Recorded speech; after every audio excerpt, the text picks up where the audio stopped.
de Camboya d'Estudio, al cor de Barcelona, comença Camboya Street Sessions, el podcast on els ritmes de la ciutat es converteixen en històries. Avui ens visita un STB, Sant Feliuenc de tota la vida. Tot i que amb la de voltes que ha fet pel món i la d'anys que porta vivint a Sitges, no sé si ja té el cor una miqueta dividit. El nostre protagonista d'avui ha actuat a festivals com Cap Roig, Sonorama Ribera, Arena El Sound o el Cruïlla. Ha omplert sales de concerts d'arreu del país i ha posat banda sonora a Estrella d'Am o Baiana. Sí, la pel·lícula. La seva és una de les veus més rugalloses i inconfusibles del panorama català. I hi ha fins i tot qui l'anomena l'Springsteen català. Però tot aquest èxit va néixer literalment de la música de carrer. Amb poc més de 20 anys es planta a París, ciutat de l'amor, per estudiar un Erasmus, però aviat canvia les aules de la universitat pels carrers del Sacré-Cœur i comença a tocar al carrer. Animat per la bona rebuda del públic, es presenta a Nouvelle Star, un talent show, i el guanya. I automàticament es converteix en tota una estrella a França, mentre que a Catalunya segueix sent un desconegut. I com que té clar que el seu camí no va per les grans discogràfiques, torna al carrer i tot el que recapta, perquè ho peta, s'autofinancia el seu primer disc, Happy Days. D'allò ja fa més de 10 anys. I ara, 5 discos després, tenim l'honor que ens visiti a Camboya Street Sessions. Avui tenim amb nosaltres per parlar el Ramon Miravet. Ramon, què tal? Com estem? Molt bé, que guai aquesta presentació. Ens fa molta il·lusió que estiguis aquí. A mi també. Escolta, abans de res, Sant Feliuenc de tota la vida, sitgetenc de mitja vida, com et consideres? Ciutadà del món? Ui, lo de ciutadà del món ja està passat de moda ja. És com aquells tòpics Ja de feia cunyau, ràbia, no? Sí. Doncs d'aquí i d'allà, no sé, aviam, de Sant Feliu m'hi sento i m'hi sentiré sempre, i la meva família viu allà, i els meus avis van créixer allà, i els meus grans amics de tota la meva vida, i els nostres avis eren amics, vull dir, hi ha unes arrels Profundes. ben maques que no oblido. I Sitges és un poble que m'ha acollit des de fa ja molts anys, ja des de que mon pare va anar-hi a viure, i és que no puc dir que tampoc soc d'allà, saps? Perquè és un poble molt especial, Sitges. És un poble molt acollidor, la gent m'estima moltíssim, jo els estimo molt amb ells, i la veritat és que soc de tots dos llocs. Però potser és una mica el secret, no? O sigui, tenir les arrels, tu deies, tinc les arrels ben plantades allà perquè aleshores poden sortir ramificacions per tot arreu, no? I això és lo maco. Sí, i a més també jo tinc un caràcter una mica que necessito sempre anar una mica voltant. Vull dir que jo me'n recordo quan era petit, que tenia 14-15 anys, que el meu pare ja vivia a Sitges, i jo me'n recordo, no? Amb els meus amics de Sant Feliu doncs anàvem molt més a festes majors, a raves, a coses una mica més alternatives, i quan em cansava d'allò me n'anava a Sitges, platja, l'Atlàntida, que estava a la discoteca a la platja, un altre rotllo que no tenia res a veure, i m'agradaven els dos.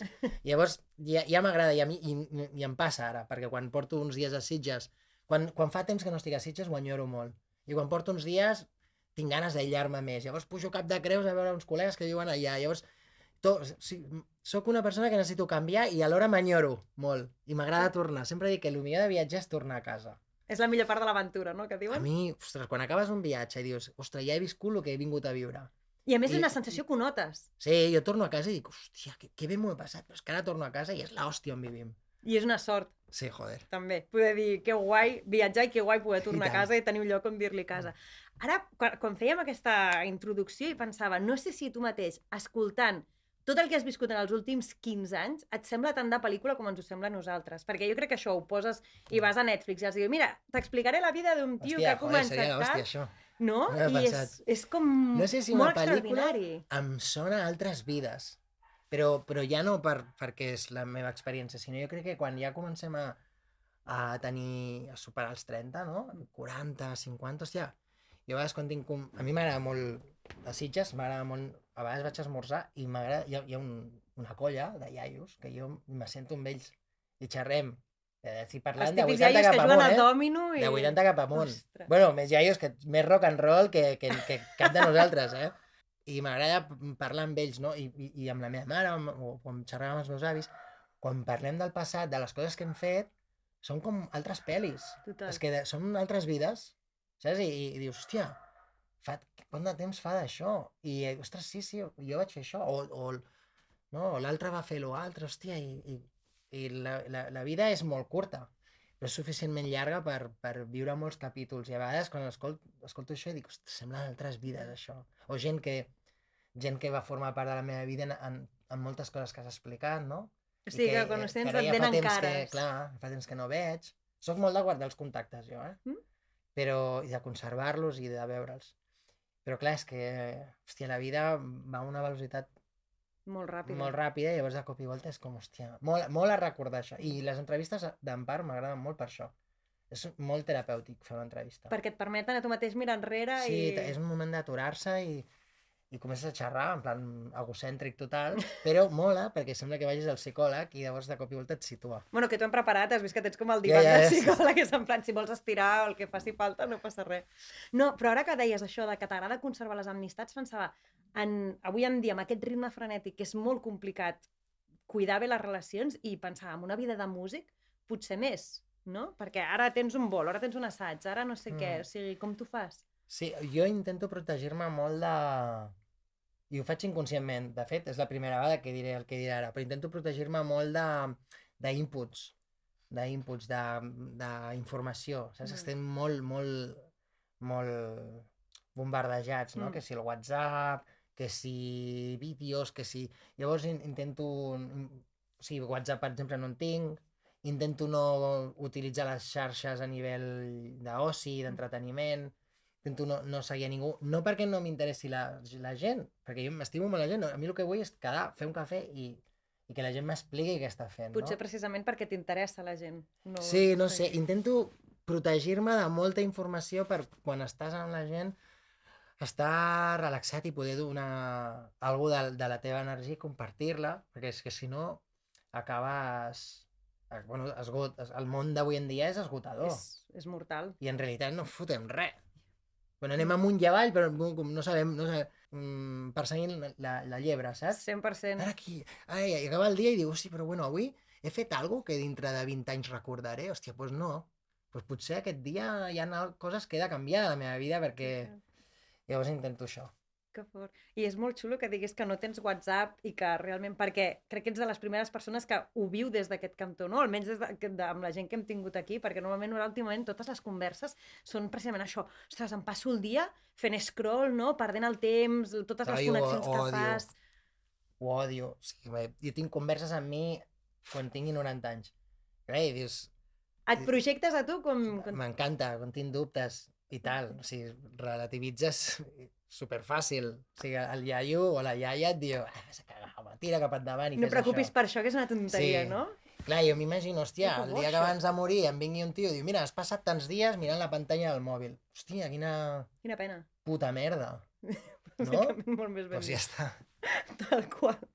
Però escolta, i anem cap al carrer, perquè realment el que ens feia moltíssima il·lusió que vinguessis avui, perquè ara no és perquè et creixis ni per fer-te sentir incòmode, però ens has sortit en moltes converses de gent que hem tingut asseguda en aquest mateix sofà com a referent català de que la música al carrer es podia fer bé i es podia viure de la música al carrer, no?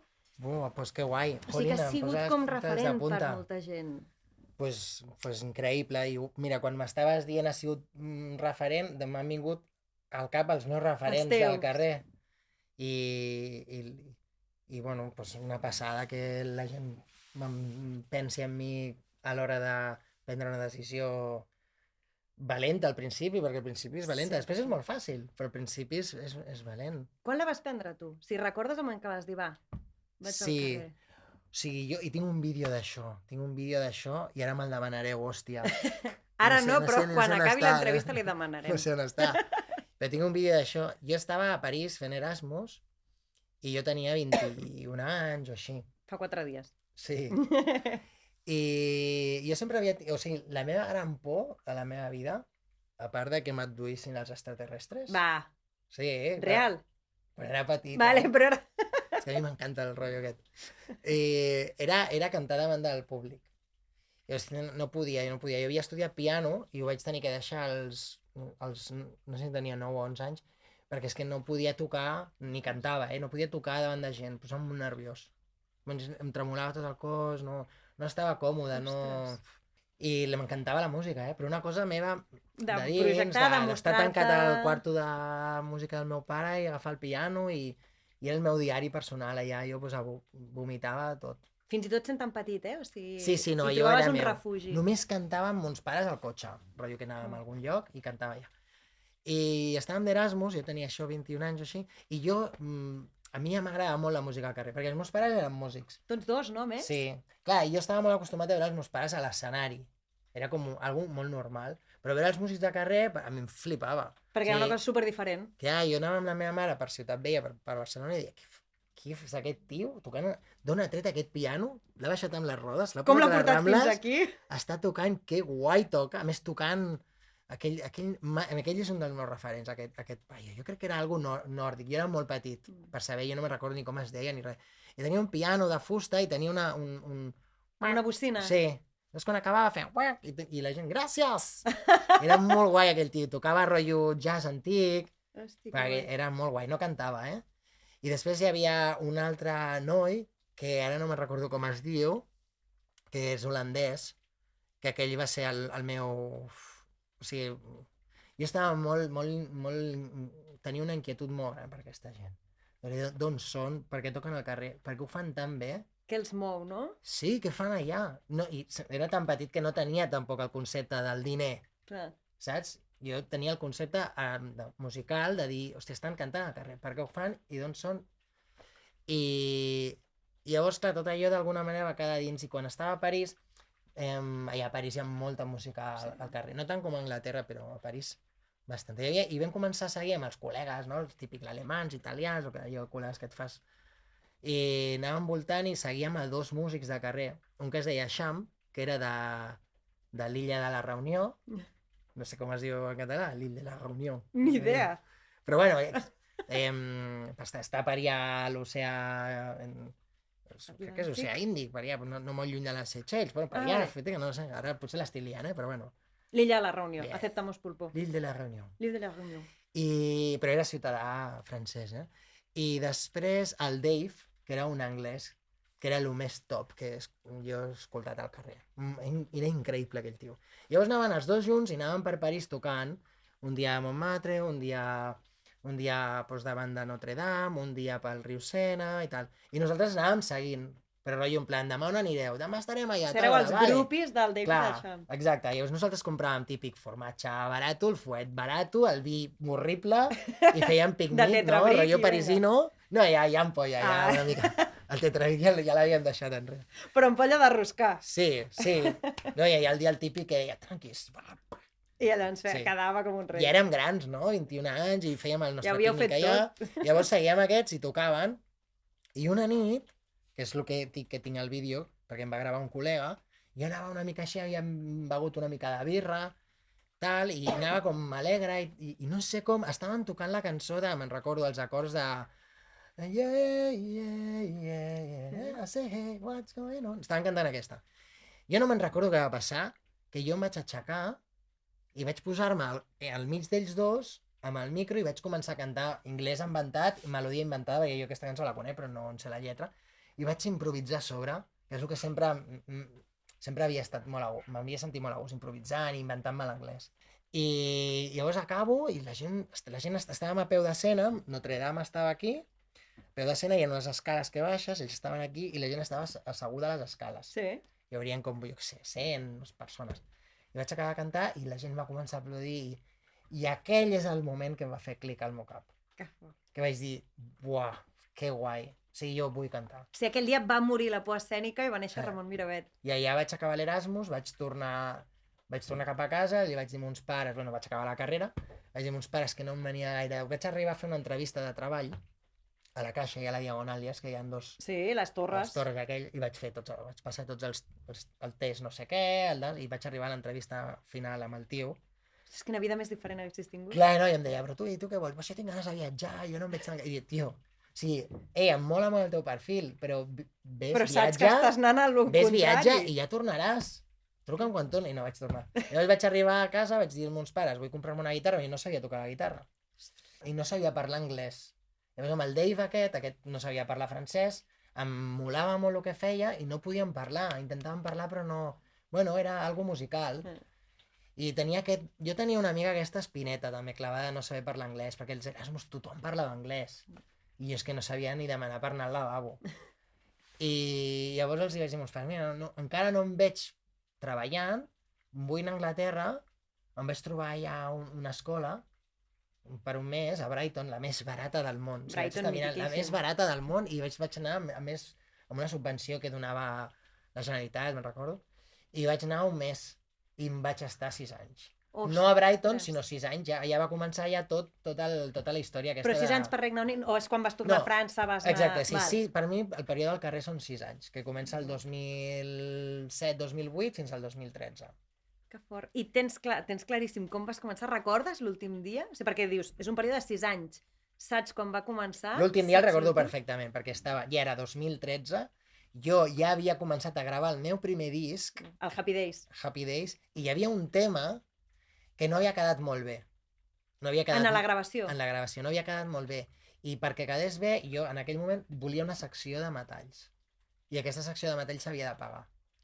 Llavors, l'última és jo parar la gravació a l'estudi, tornar a París, estar-me una setmana, tornar a tenir els diners suficients per poder seguir pagant uns quants dies més d'estudi i pagar aquests músics. Ostres. O sigui, aquella va ser la meva última vegada realment de músic de carrer. Després he cantat al carrer diverses vegades, perquè a ma mare li mola molt i no havia cantat mai al carrer, i quan viatgem em porto la guitarra o l'aconseguim i ens posem a cantar. De fet, vam anar al Festival de Jazz de Nova Orleans aquest any, amb la meva mare. I veu posar-vos a cantar amb la teva mare? I ens vam posar a cantar ja al carrer amb la meva mare. Que guapo, això! A la meva mare li flipa això. Sí. Ostres, però hi ha famílies que tenen la tradició, jo què sé, ens comprem les sudaderes tots iguals allà on viatgem i tu amb la teva mare canteu al carrer. És guapíssim aquest record. De fet, per mi és algo nou, perquè jo amb la meva mare mai havia viatjat més enllà amb el meu pare amb el cotxe a pobles del sud de França, o el típic que vas un dia a la Costa Brava i tornes. Mai havia viatjat... Llarga distància. Mai havíem anat a un avió, no sé què. I l'experiència? Molt guai, molt guai. De fet, un dels viatges més guapos que he fet a la meva vida ha sigut amb la meva mare 6 dies que vam anar a Nova York, que va ser el nostre primer viatge junts. Però fem un viatge guapo. I vam anar a Nova York. I aquest últim a Nova Orleans, que es va sumar. Ma mare s'apunta tot. Que bo! I llavors vam cantar. I la gent com va reaccionar? A Nova Orleans no fotien ni puto cas. Va, però si és la capital de la música... Bueno, clar. No, és que era festival de jazz, hi havia una de gent... No, sí, esperaven i tal, però en realitat fèiem una cançó i ja està. Vam estar a 2 llocs, era més per l'experiència. Vam fer una cançó i ja està. O sigui, realment per captar l'atenció has de buscar molt bé el lloc, que el so sigui guai, i que la gent també tingui una excusa per aturar-se. Clar, després de 6 anys al carrer, això t'anava a preguntar, tenies un mètode? És a dir, tu saps què funciona, què no funciona, on t'has de col·locar... Sí, sobretot els 3 últims anys. O sigui, els primers 3 anys per mi de tocar al carrer són... Jo tocava per viatjar. O sigui, jo tocava 1 hora, o el que sigui, o 2 hores, tenia més energia també, tocava el que sigui i acabava guanyant en tot el dia 70 euros. Llavors deia, hòstia, em pago el hostel i el menjar, i home, amb això puc jo viatjar infinitament.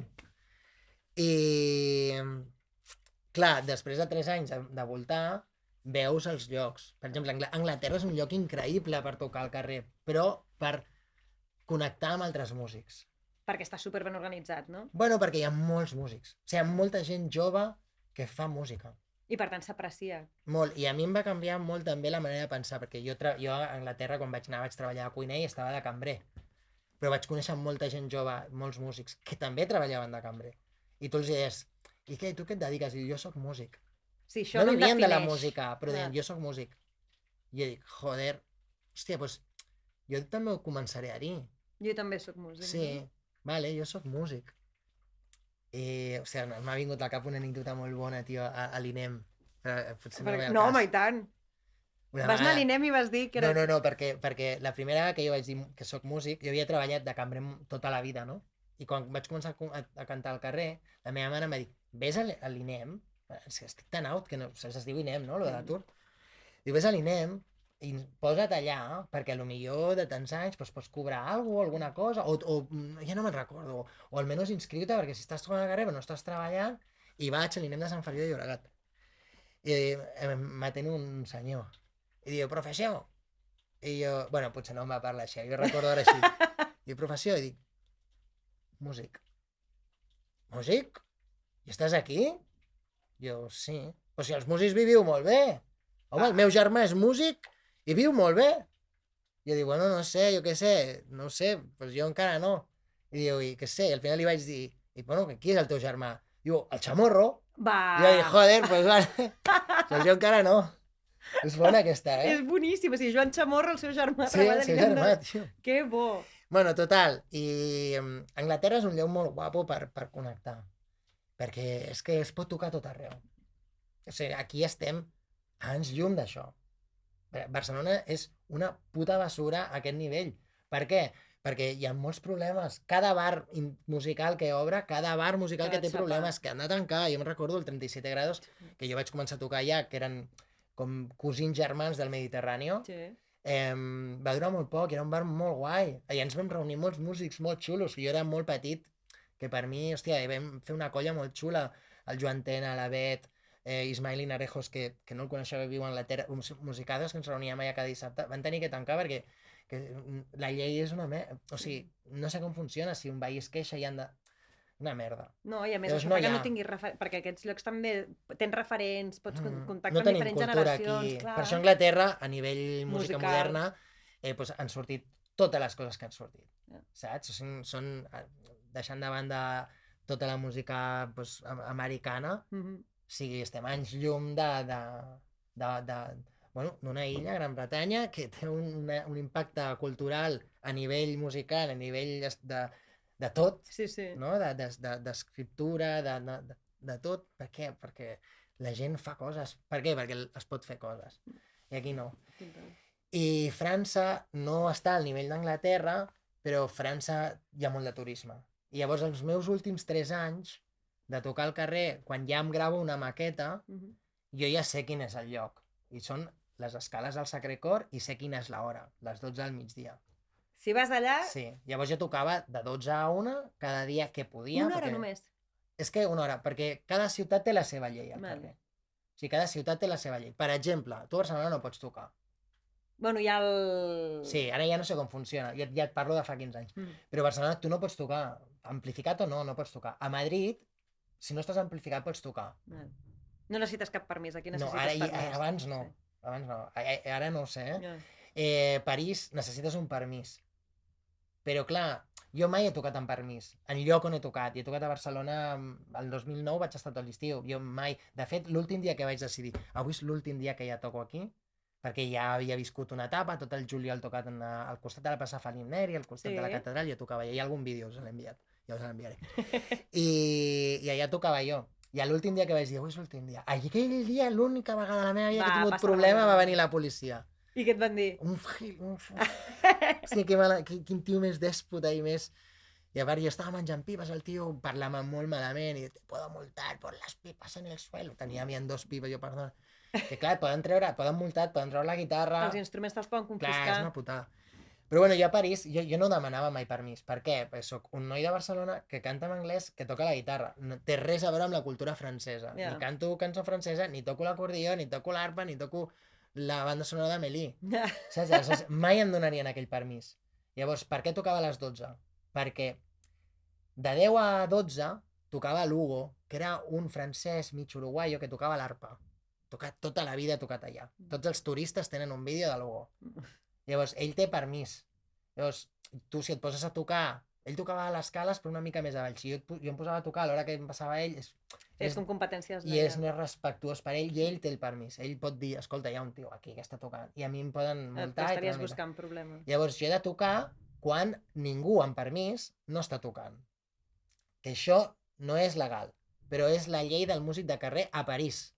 Però clar, qui toca a les 12? Perquè l'Hugo acaba a les 12 i la millor hora és a les 12. Per què?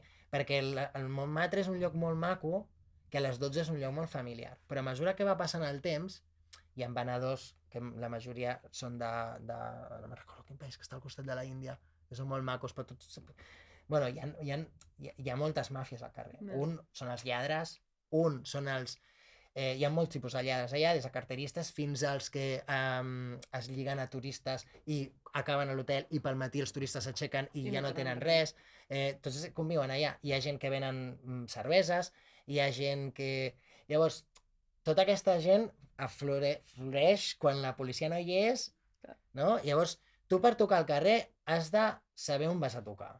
Saber Amb qui quin és compartiràs l'ecosistema. espai, Llavors, total. jo comparteixo amb gent que té el permís per tocar. Aleshores, jo no puc posar-me a tocar quan estan tocant ells. Dos, bueno, i per tocar, ells m'han de dir, ei, mira, tu, mentre toquis a les 12, quan jo m'he anat, fes el que vulguis. O sigui, jo amb el Lugo tenia molt bona relació. Dos, en totes aquestes màfies.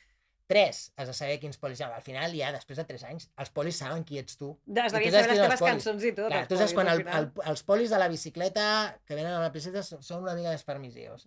Saps que si el dia que ells estan allà perquè els hi toca estar allà, saben que a les 3 marxen fins les 4. Llavors ells mateixos et diuen, tio, no et posis a tocar ara perquè t'hauré de prendre la guitarra les perquè hi ha una 3, càmera allà i el meu superior em dirà que t'he de treure la guitarra. A les 3 marxem. Llavors ja t'havies d'esperar. T'havies de portar bé amb els altres artistes de carrer. Per exemple, una cosa molt curiosa, que aquest Champ, a qui jo seguia quan jo estava d'Erasmus, el Dave ja va desaparèixer, no el vaig tornar a veure mai més, però aquest Champ va acabar ser company rival meu després tocant al carrer. Què dius? Clar, que en principi... S'ho va prendre bé o no? Sí, és que, aviam, al principi, clar, tu pensa que el Champ no ven maquetes. El Champ era un professor d'institut que tocava música i ell no és un gran cantant, no era un gran guitarrista, el Dave era una passada. Ell era un gran comunicador, el Champ. D'aquesta Però el gent que té Champ carisma. toca al carrer perquè és algo que li agrada.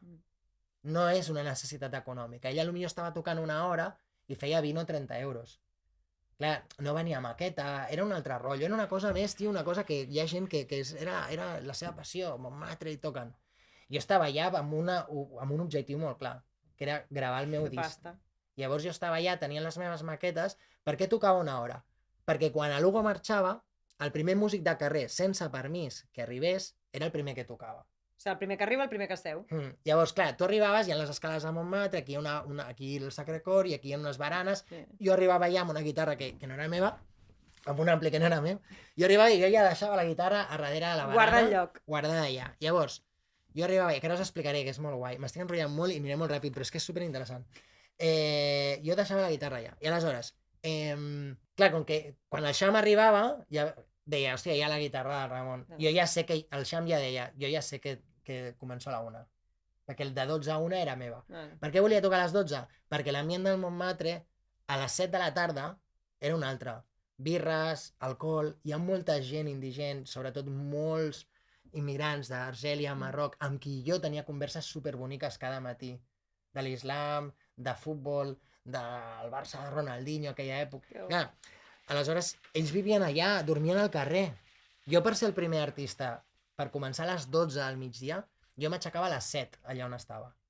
Jo m'aixecava a les 7, anava amb un carro de la compra, amb CDs verges, amb un ordinador que no era meu, amb caixes buides, i jo anava allà, jo em posava a les 8 del matí, m'asseia a les escales del Sacre Cor, deixava la meva guitarra allà, i posava a gravar les maquetes, una a una, 3 minuts durava cada gravació.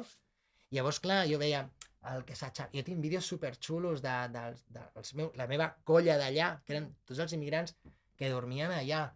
El Coco, que era un tio d'Ucrània, que era una estàtua d'aquestes, totes pintades. La pitjor estàtua del món, perquè mai estava quiet. Però venia, es pintava, estàvem allà junts. De cop i volta jo formava part d'aquell ecosistema. Que era molt guai, que era el lloc més bohemi del puto planeta Terra. I era molt... Per mi el gran record que tinc de tocar al carrer era tota aquella estona, esperant que Lugo acabés per jo posar-me a tocar. I van passar moltes coses. I no sempre era tan bonic, perquè a vegades fotia un fred que te cagues, a vegades venia la poli, a vegades gravaven un anunci, ja no podies gravar, a vegades hi havia màfia romana sobretot eren molt de dona que hi havia, com venien com família, tot de dones, i llavors hi havia 2 tios, però les conflictives eren les dones, venien, robaven la cartera, que robaven d'una altra manera, venia la poli, clar, a mi em sabia greu, però clar, si ve la poli ja no puc tocar, llavors quan venien romanos aquesta màfia que robava les carteres, els havies de fer fora, hi havia una mica de, bueno, jo voy a tocar. Clar, t'havies d'imposar una mica. I hi ha una llei del carrer, no? Vull dir que el carrer no és, a vegades pot ser molt hostil. No, clar, jo penso, jo era un niñato que en una hora feia 500 euros. Perquè jo venia 40 maquetes cada dia. I les maquetes les venia a 8 euros. Més les propines sempre eren gairebé 100. Clar, jo tocava una hora i jo feia 500 euros cada dia. Hi havia gent allà que no tenia per menjar. Clar, jo acabava i la funda la tancava, aquests estaven aquí. Llavors jo m'havia de portar bé amb ells, perquè, per exemple, hi havia el Yuri era un italià, que era, jo crec que som les dues persones que més diners han guanyat a Montmartre en tota la història, tocant al carrer. Que és el Yuri, un italià, aquest el Yuri, l'italià i jo. I el Yuri era un mestre de tocar al carrer, era un mestre. Sobretot era un molt bon comunicador. El van fer fora, perquè era Guanyava arrogant. massa. No, guanyava el mateix que jo, més o menys. Però era molt arrogant, no es portava bé amb tota aquesta gent. I aquesta gent va dir, tu no toques massa aquí. O sigui, el van acabar expulsant. Si no volen, no toques. Perquè és que tens res a perdre. Total. Clar, jo arribo allà, nen, i com te... Bueno, en francès, no? I em dic Ramon Miravet. Miravet! Clar, Miravet és superàrab. Total. I era com, Miravet! Miravet! I em van... Estava supercuidat. Una vegada me'n recordo que jo arribava a les 7-8 del matí i quan ja havia gravat tots els CDs, clar, jo deixava la guitarra a l'ampli i jo marxava a donar una volta pel Sacré-Cor, eren 5 hores allà així. I jo marxava, m'anava a comprar unes mandarines, un entrepà per allà, donar una volta pel Montmartre, i un dia arribo i dic, uah, m'han robat la guitarra. Tio, no està la meva guitarra i l'ampli, no eren meus. I arribo a la colla d'allà, tinc vídeos molt guais d'aquesta gent, tinc un record... Diu, tio, que m'han robat. Hòstia, s'aixequen i en 2 segons Van localitzar-lo. van començar per demanar, tu, vaya. I en 2 segons van trobar 2 paios que s'estaven emportant tot el meu material baixant per les escales del costat del funicular. Ostres, sí. Els hi van fotre una bulla. Tu, este chico, em tenien superprotegit. Clar, jo acabava el meu set i tenia ja els 500 euros, jo el que feia era, ja d'entrada, comprar una birra a tots. Ui. Amb els de... Joder, d'on eren els que eren venedors de birra? Eren molt macos, tio. A més, eren molt macos perquè jo arribava al matí i ja, oi, no, policia. Ai, t'avisaven. No, police. I jo, vale, bien. Oi, police, cuidado. Clar, perquè tots ens havíem de cuidar. Sí. I llavors jo comprava, clar, ells m'estimaven molt, perquè jo acabava, diu, quants eren? 20? Vinga, 20 birres. Mira, hi havia un que era un rapero, que era un liante de l'hòstia, i el feia cantar amb mi. Te'ls portaves al teu terreny una mica, no? Sí. Però és que al final jo els vaig agafar molta estima, perquè a mi em van cuidar molt. Molt. I Montmartre per mi és l'escenari. Després hi ha el racó de la Calma de Sitges, que hi tinc molt de carinyo, però Montmartre és molt... O sigui, va ser, jo crec que una etapa de la meva vida, d'allà va néixer Happy Days. Per mi Happy Days és fer el que un et fa feliç. I jo és que era completa llibertat. I era un disc superlluminós. Va ser molt guai. Aquella època del carrer va ser molt guai. Llàstima que no hi havia xarxes socials, bueno, menys mal que no hi havia xarxes socials. Bueno, series trending topic, estaries a TikTok... És que era una pel·li. Total, el que dèiem al principi és que realment vist des dels ulls de fora sembla una pel·lícula.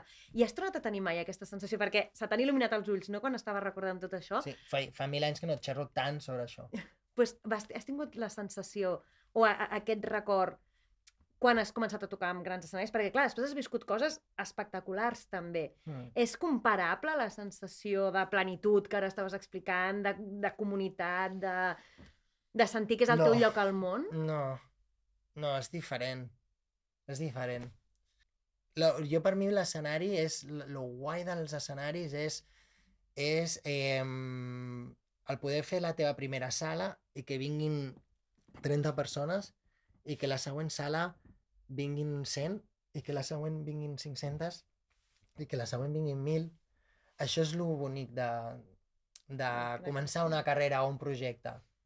El carrer no el té. El carrer pots estar en un lloc que de cop i volta sigui més difícil, que es pari 1 o 2, o de cop i volta tens el Sacré-Cor o les escales que tens el teu públic. Jo crec que lo dels festivals i tot això és una altra... És adrenalina pura. Lo dels escenaris és adrenalina. És tirar-te en paracaigudes. És una passada. I a més és surrealista, perquè jo sóc molt tímid. Encara ara? Sí, a mi hi ha coses que a mi em costen. A mi cantar davant d'una o dues persones, ara ja ho he passat, això. Però bueno, porto 12 anys fent concerts. Sí. Però fins fa poc, hòstia, cantar davant d'una, 2 o 3 persones, hòstia, a mi em posa molt nerviós. L'altre dia vaig anar a la tele a TV3 i estava molt nerviós. A mi, no sé, quan em treuen d'allò soc com un gat que el foten a una banyera, saps? I els concerts és algo que és surrealista.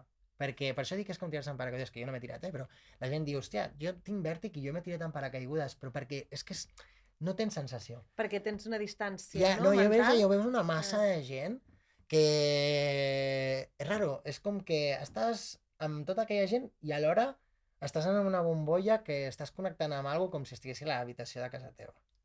I això és molt bonic dels escenaris, que això no ho té al carrer tens un contacte tan directe que aquesta bombolla no la tens, perquè tens inputs, tens sorolls, tens una sirena que passa per allà, tens, hòstia, aquí es pot dir? Ah, no, vale. La gent, hòstia, uns que acaben d'arribar, uns que marxen, uns que et deixen uns diners, uns que t'agafen la maqueta. El cervell dividit en 3.000, Clar. no? Tens moltes finestres Llavors obertes. tens molt d'input, el concert és una altra cosa. M'agraden les dues coses. O sigui, jo crec que l'etapa del carrer ja l'he viscuda i és molt bonica i prefereixo deixar-la en aquell lloc tan bonic. Que segueixi sent bonic. Sí. Total. I ara tinc ganes de viure altres coses. I també els escenaris, perquè, per exemple, jo he tocat al Palau de la Música, que és el lloc més bonic del món, al Liceu, que no sé què collons té, que et fa sentir com a casa, i de cop i volta no, és que sembla com que l'Apolo o una sala de Barcelona més rock and roll, no? Es queda com més petit, i quan fas allò dius, ara tinc ganes de fer l'Apolo. D'estar jo més, de tenir...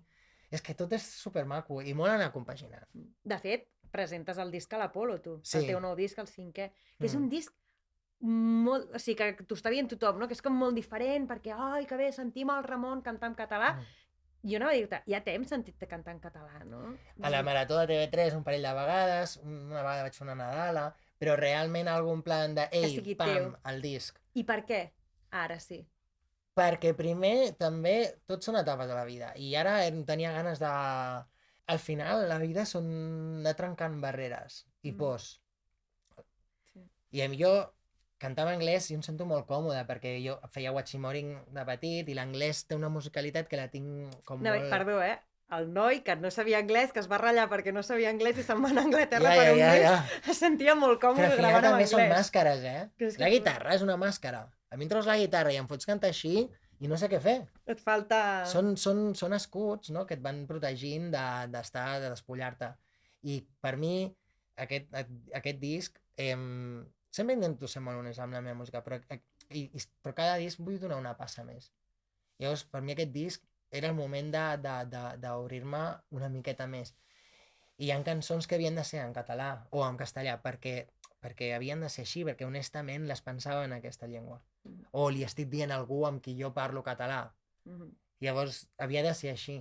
I per mi ha sigut també una manera de trencar una nova barrera i una nova por. De dir, vull que la gent m'escolti el que estic dient i que m'entengui. I com ho estic dient i des d'on ho estic dient, no? També és molt guai perquè a mesura que vas compartint escenari amb altres bandes, Sopa de Cabra, Iván Ferreiro, vas compartint i també tocaves el teu bolo i et quedes a mirar el següent, no? I veus aquella màgia que passa, no? Aquella connexió que hi ha entre la força i la màgia de la paraula amb el públic. Que jo, al final, amb l'anglès, ja passa alguna cosa, però tenia ganes de viure aquesta connexió tan forta. I llavors era el moment. És viure etapes noves, no? I ara vull viure així. Vull viure això. No sé l'escenari. I a més has dit, diu també, aquí els hi canto, no? Jo estava pensant, el disc és una meravella, hi ha una cançó que li cantes al teu pare, no? Que és una d'aquestes en català, que no sé si t'has plantejat com serà tocar-la dalt de l'escenari, perquè escoltar-la a casa, ben escoltada, arriba molt a l'ànima, aquesta cançó. Sí, no, és una de les cançons que tinc més ganes de cantar al concert. Sí, tinc moltes ganes. No sé com serà. Intento no posar-me... Projectar. Sí, projecto molt amb coses que vull que passin, però no vull projectar amb coses que sé que viuré i llavors passarà i... Viure-ho en el moment és molt millor, no? Escolta, jo ara estaria aquí 1000 hores més xerrant amb tu, però també tinc moltes ganes d'escoltar-te perquè, a més, crec que avui podrem sentir temes d'aquest nou treball. Així que, abans d'anar allà, has de passar un peatge, em sap molt greu, Ramon, que són les preguntes random del Fuell. Estàs preparat? Super preparat. Doncs vinga.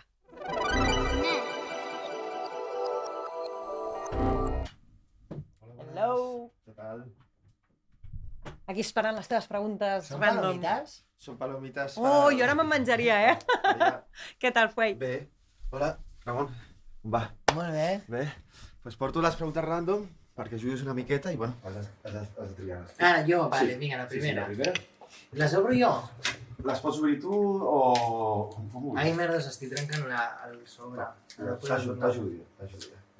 Vale. A veure. Primera pregunta random. Què creus que diu de tu la teva música? Molts diferents estats d'ànim. Ahà. Sí. Vale. De fet, a vegades tinc por que la gent digui hòstia, no, mira, a veure què és. Vagi a Spotify i escolti els primers temes. Vale. Perquè realment, per exemple, un dels meus temes preferits és el meu últim tema del meu primer disc, que es diu Sunset, que és molt jo. I la gent quan escolta algun tema molt animat, dius, tio, això és molt Ramon. I en realitat no, i a l'altre també, i aquest tan fosc també. I aquest realment diu tots els estats d'ànims que soc i que som tots, perquè tots són molts estats d'ànim i són moltes cares.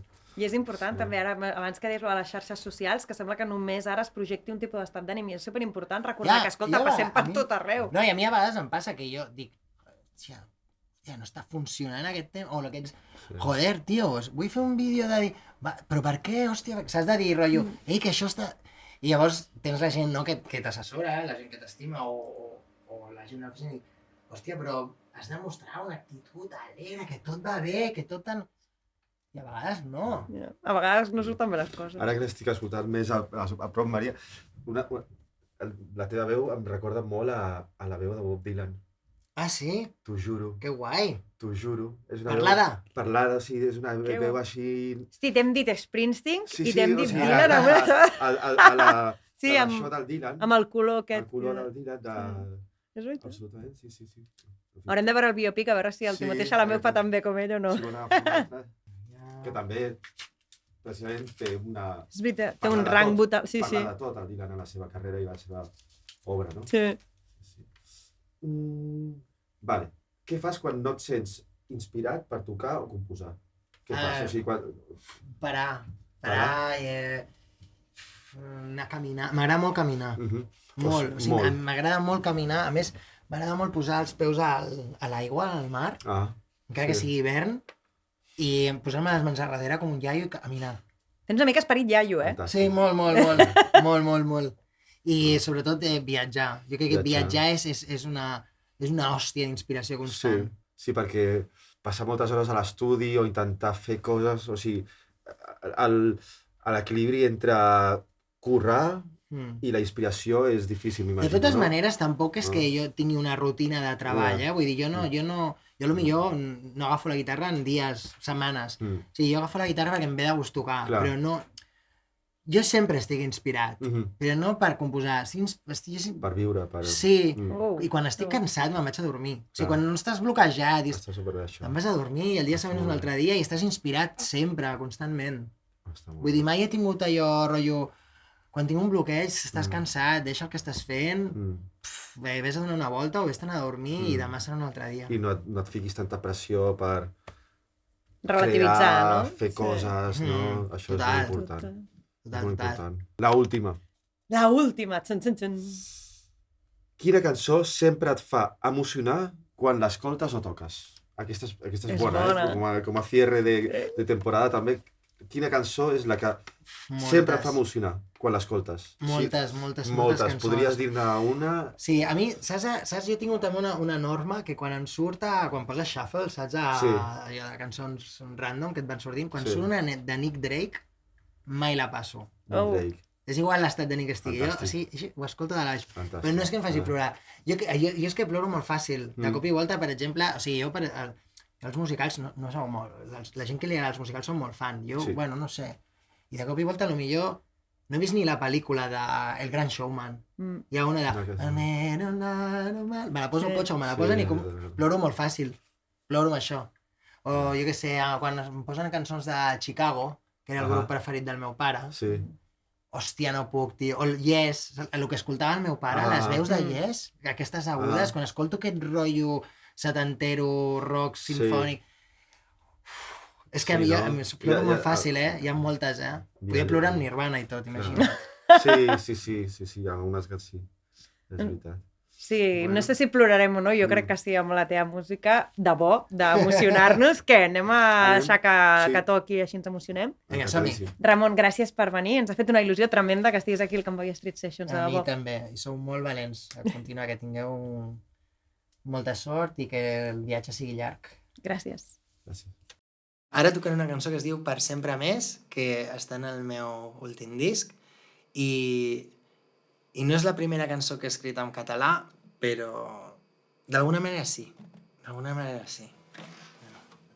De les primeres. No sé si el llum l'he d'encendre o apagar. Com portar-te on t'agradaria estar.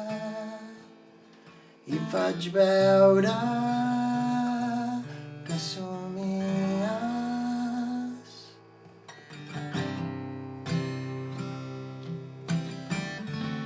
Adormit al meu davant, sense poder-te dir res.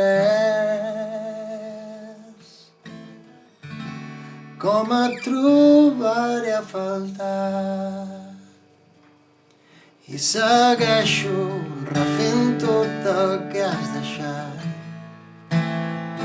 com si hagués mai fet falta haver-ho d'acabar. I fas veure que somies.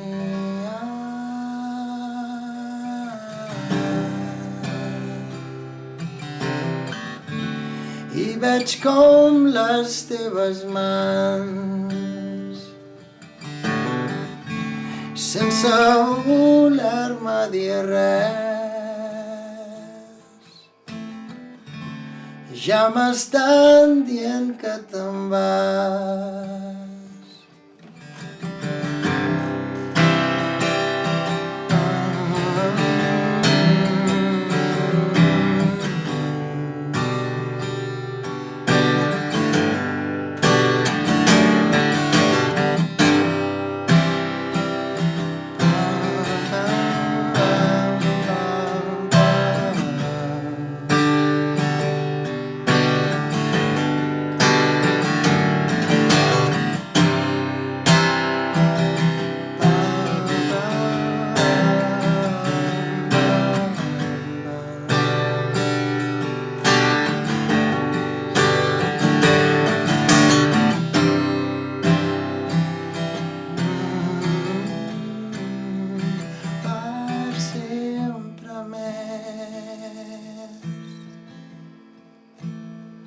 Per sempre més,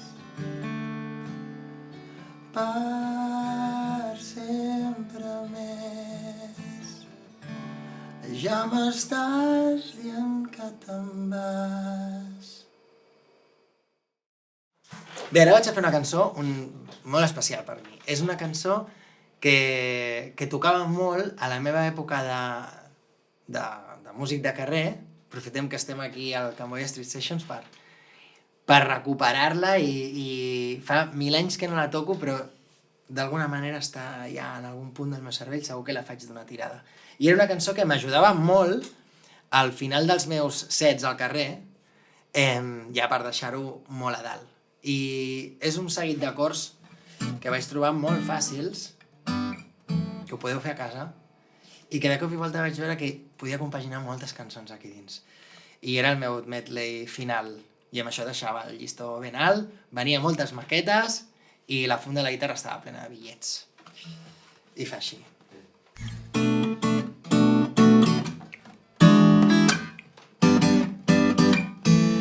Oh, Robert jamming,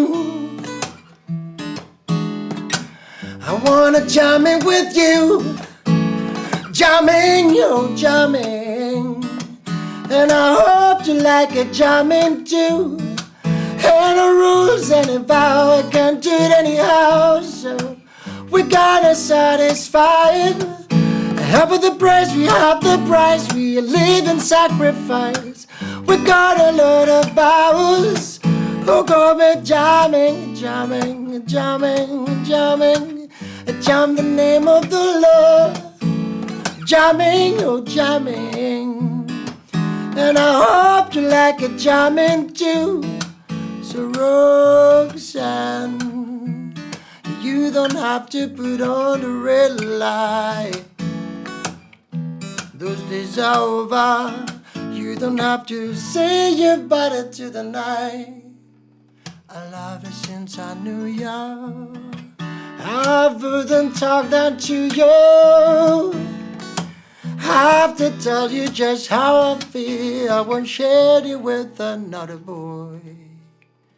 I know my mind's made up, so put away your makeup. Told you once, I will tell you again. It's a byway. I believe in Zion. I believe in Zion. Come on, Winston, on someday. Oh, beloved, I hope you'll come Monday. It's Zion. Wow, wow, wow, wow, wow, it's Zion. I wanna jam it with you. No woman, don't treat me so mean. You're the meanest old woman that I ever seen. And I guess if you say so, I will have to pack my things and go. So hit the road, Jack. I don't you come back no more, no more, no more, no more. Hit the road, Jack. I don't you come back no more. Oh, oh, oh, oh. You got me a fever. When you kiss me, a fever all through the night. Fever, fever, fever when you hold me tight. So get out, stand up for your right. So get out, stand up, don't give up the fight. A preacher man, don't tell me heaven is under the earth. I know you don't know what life is really worth. And it's no more clear as this goal. To have the story has never been told. And now you see the light. Stand up for your right. So Roxanne, I wanna jam in with you, Roxanne. And I hope you like a jamming too, Roxanne. Stand up for your right, so Roxanne. And I hope you like a jamming too. And I hope you like a jamming too. And I hope you like a jamming too. And I hope you like a jamming too. And I hope you like a jamming too. Ooh.